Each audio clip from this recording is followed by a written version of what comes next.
Hey gamers, welcome back to the Daily Dose. My name is XONEVANT, and today we're going to be carrying on with our conversation about dominating games.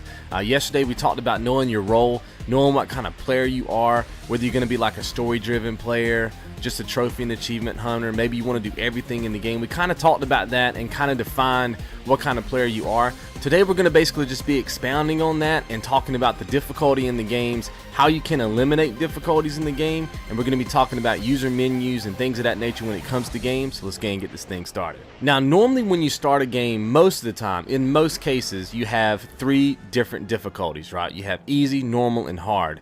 And 9 times out of 10, unless there's some kind of harder difficulty after the hard mode, that's typically all you get. Now, there are times when all three of these difficulty modes are open to you at the beginning of the game, meaning as soon as you start the game, you can choose all the way up to hard with no problem. And then there are some times when you only get access to the easy and the normal mode. Now, it's going to be tricky for me to cover every possible scenario because some games have like an easy, normal, hard, and then like a harder mode, and then challenge modes. And because that's kind of a rarity, it's kind of hard for me to cover that part of it. So I'm going to be coming from the perspective of a game that has an easy, normal, hard, and then one harder mode after that one. So based on yesterday's conversation, let's say that you told me, yes, I'm a story player. Like, that's all I want. I just want to go into a game, have a great time, get the story out of the game, and then quickly move on to the next game. Then when you're faced with that decision of choosing a difficulty, then your job is to eliminate difficulties that would prolong that game for you, right? So in this particular scenario, you would just play easy mode. And you say, well, man, why wouldn't I want to play normal or hard mode, right? So if you play a game on normal, it may take you an extra 2 to 3 hours to complete the game and get your story out. And then obviously if you played it on the hard mode, it might even take you 4 to 6 hours longer, right, to complete the game, because it's going to be that much more difficult. And so really at that point you could just eliminate those two difficulties, play the easy mode, have a great time with the story, not really have the challenges that the other players would have. You get through the game a whole lot faster and you can move on to your next game quicker. Now, if you're a challenge type player, 9 times out of 10 the hardest mode is not unlocked when you first start the game. Now, what I find is that a lot of times this particular player, because they haven't evaluated the way that they want to play the game prior to getting it, is they'll play the normal mode, right? Then they'll play the hard mode, and then once the harder mode is unlocked, they will play the hardest mode in the game. In my opinion, you should go ahead and play the hardest difficulty first. And what's going to happen is you're not going to have to train yourself to get better at the game. If you start off with normal and you play that game through, you're going to get used to the way that that game feels on a normal difficulty. Then when you make the jump to hard, a lot of people would say, oh, well, you know, you can use the normal game type mode for practice. But what I find is that it makes me a worse player, because it's almost like I have to reevaluate and learn the entire game over again. But when you start off on the harder difficulty, you find that that's all you know. After about the first couple of missions or the first couple of chapters, hard mode feels like normal mode to you because you haven't played normal mode yet. You see what I mean? You haven't played that difficulty. So it's my suggestion that if you're a challenge type player, your goal is to get to the hardest difficulty in the game as fast as possible. And to do that, you want to play the hardest mode they offer you first and let that mode unlock the next modes in the game. And you'll find that your skills are going to improve a whole lot faster if you start off with the hardest difficulty first. You'll find that you're able to cope with that better than you might think that you are. And it's going to save you an entire playthrough, which, like I said, in most campaigns is at least 5 to 8 hours. Now here's the tricky one. Here's where I'm probably going to get a lot of criticism, but hear me out. If you're a trophy and achievement hunter, okay, it is the developer's job to tell you the parameters for your unlocks. So let's say that there's an unlock for getting 50 headshots in a game, okay? So you've got options. You can go in there on the hardest difficulty that the game offers you, right, and get your 50 headshots. But it's going to take you a whole lot longer than somebody who's playing the game on normal. If they tell you you have to get 50 headshots on the hardest difficulty in the game, then guess what you got to do? You've got to play ball. You've got to go to the hardest difficulty and get work done. But if they don't, you have a choice as a player. So my suggestion in that particular scenario with that particular unlock is play the game on easy. That's going to allow you to go in there and just get your 50 headshots really fast. The enemies are going to be very noobish, right? They're not really going to do anything to you. You can get your headshots really quick and move on. Now, it's not to say that you can't do it on, you know, normal or hard, right? Do it if you want to. But the crazy thing is that people may criticize you for playing the game on easy, But what's really happening is they're frustrated because they're playing their game on normal and hard trying to get that same unlock, and you're not, and you're just smarter than them, period. By playing the game on normal or hard or the hardest difficulty to get that same unlock is a waste of time. Remember, if I go to your gamer profile and I see that you've unlocked, right, a particular trophy or achievement, and I've also got the same game and I have mine unlocked, if I spent 2 to 3 hours getting my unlock, right, on my gamer profile, and let's say you spent 30 minutes getting the same unlock on yours because you were smart enough to play it on an easier difficulty because the developer didn't tell you not to, then I've wasted time, and both of our unlocks look exactly the same. It's not like mine has a gold star beside of it that says I got my 50 headshots playing on the hardest difficulty. You don't have a star, right, that says you did yours on the easy difficulty. You're wasting your time. You're gonna watch the other guy suffer, right, through a game because he's trying to be, I don't know, some gamer who says he's got some 50 headshots on the hardest difficulty. Who cares, right? If you're truly a trophy and achievement hunter, you're out there to get those unlocks ASAP and move on to the next game. So my suggestion, if it's an unlock that doesn't explain a difficulty, you always go to an easier setting. My suggestion is the easiest setting and get them done, but you can choose whatever you want. Now let's talk about the multiplayer gamers. So let's say you get the campaign, and most of the time this is referencing games like Call of Duty and Battlefield, those kind of games where you buy it, there's a campaign on it, but you never play it, you go straight to the multiplayer. My suggestion to you is to go straight to multiplayer day one and play as long and as fast as you possibly can, because everybody's a noob at that point in the game, and if they can't put in the same amount of time that you're putting in, chances are you're going to be at a better skill level than them out of the gate. If you wait 4 or 5 months to go back to that game and then try to get your unlocks, it may be a little bit difficult because then you're the new guy, everybody else is really efficient at the game, and it's going to be a little bit tougher. So your goal is to get the game and play it as hard and as fast as you possibly can out the gate so that you can get those unlocks. And most of the time the toughest unlocks are going to be just, leveling your character up to like level, 45 or whatever in the game. But I know a lot of people do boost for multiplayer unlocks. I don't really have a problem with it as long as it doesn't affect the outcome of the match or the outcome of the game for your team or whatever. I feel like if you do boost and you're causing the outcome to be negative for the rest of the gamers that are playing with you at that point, it's kind of like having a cell phone in a movie theater. You know what I mean? There's nothing really that says you can't have a cell phone in a movie theater. It's just kind of an unwritten rule that you probably shouldn't have one, and you should probably turn it off. But at the end of the day, there's no law against it. You see what I mean? So I'm going to let you guys handle that at your own discretion. I don't boost for any multiplayer unlocks unless it's something that doesn't affect the outcome of the game for everybody else. You see what I mean? Then I don't really have a problem with it. Alright, so let's go ahead and talk about the last kind of player, and this was also brought up in yesterday's Daily Dose. You're the all-in-one player. You're the completionist. You don't want to just get all the unlocks. You want to get all the unlocks. You want to play on the hardest difficulty. You want to have a great story.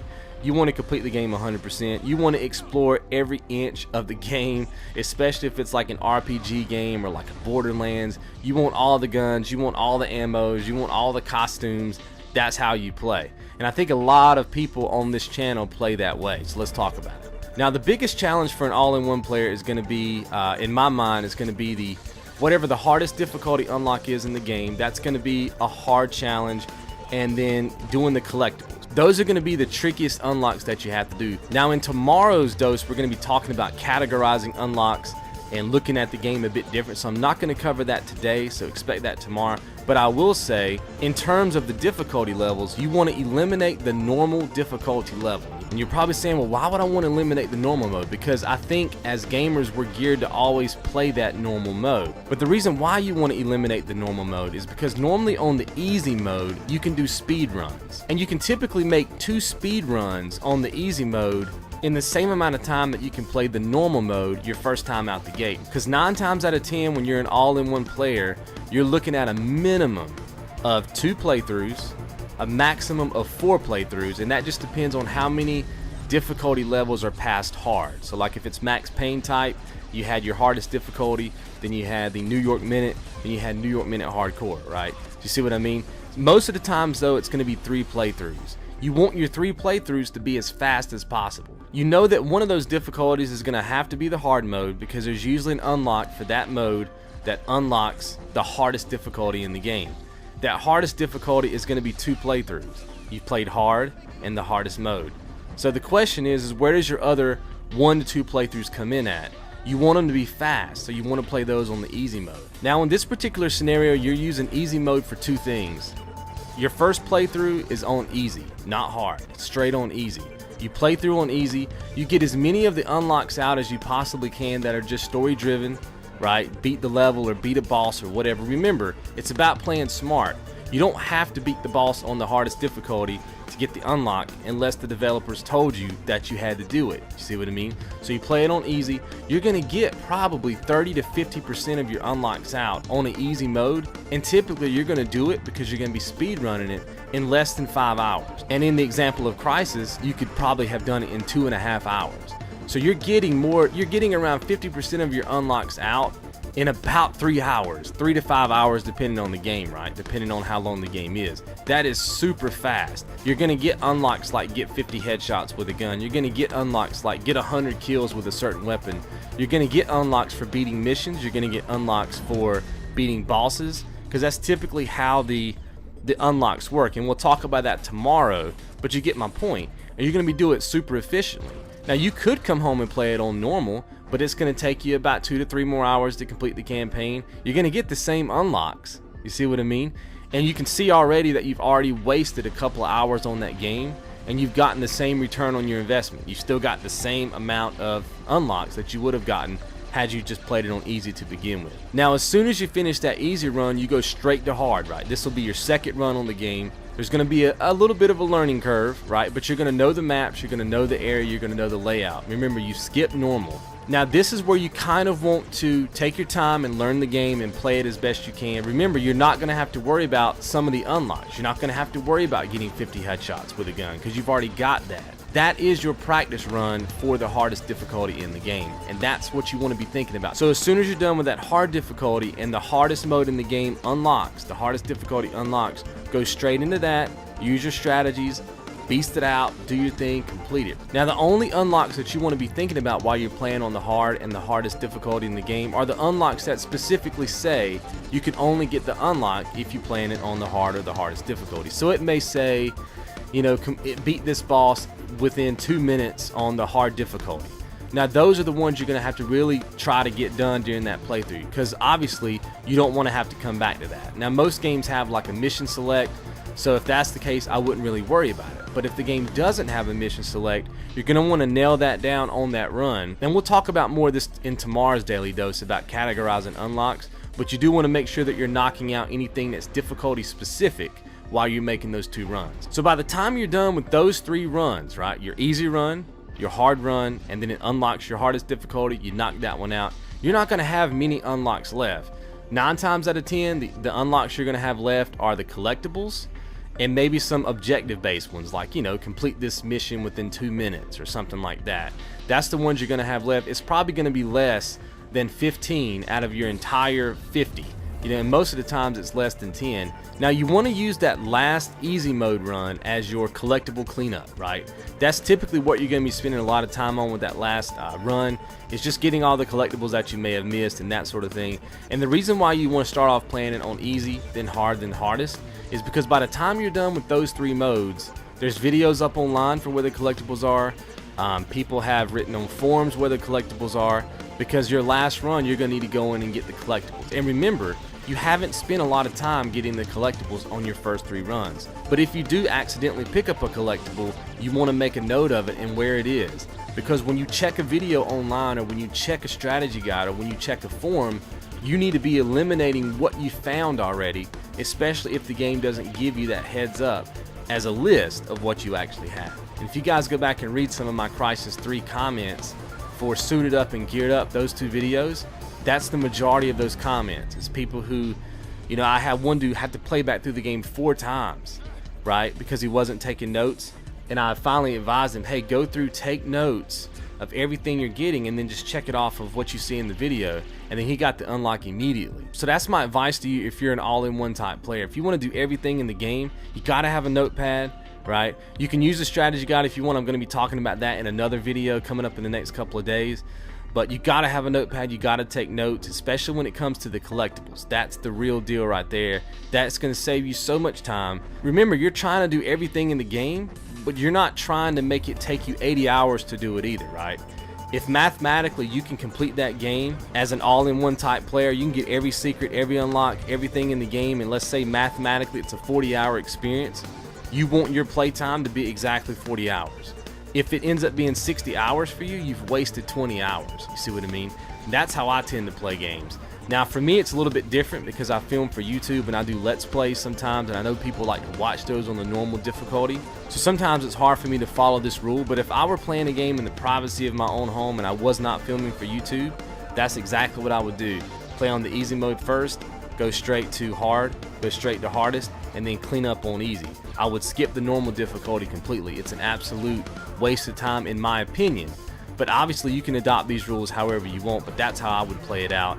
Remember, all of this stuff is just advice. I'm not telling you that this is how you have to play the game out if you're this type of player. If you're a story player, you may want to play the game on hard. That's cool. But I am telling you what I think is the most efficient way. So if you're out there and you want to play a lot of games this fall and you want to get through them as fast as you can, and even though you're an all-in-one player and you want to experience the game 100%, the fastest way to do it is to go by some of these rules. Remember, you can adapt them if you want to, but if you play easy, then hard, then hardest, then come back to easy, you'll find that you're going to be able to shave, 5 to 8 hours off your total playtime, which, when you think about it, is enough time for you to play a whole nother campaign one time, right? Even if you play it on the normal mode. So you're getting through a game as fast as you can. You're getting all the achievements, all the unlocks, and you're also getting ready for the next game to come out. And if you have enough time in your schedule to play, you can 100% games sometimes in less than 7 days. And so if a game comes out every single week, you can actually 100% games in a week and be ready for the next game. Like I said, if you have enough playtime to put in over that 7 days. I know it was a long one today, guys, but a lot to talk about. And if you have any questions, let me know in the comments below, and I'll see you in tomorrow's dose. You guys be good.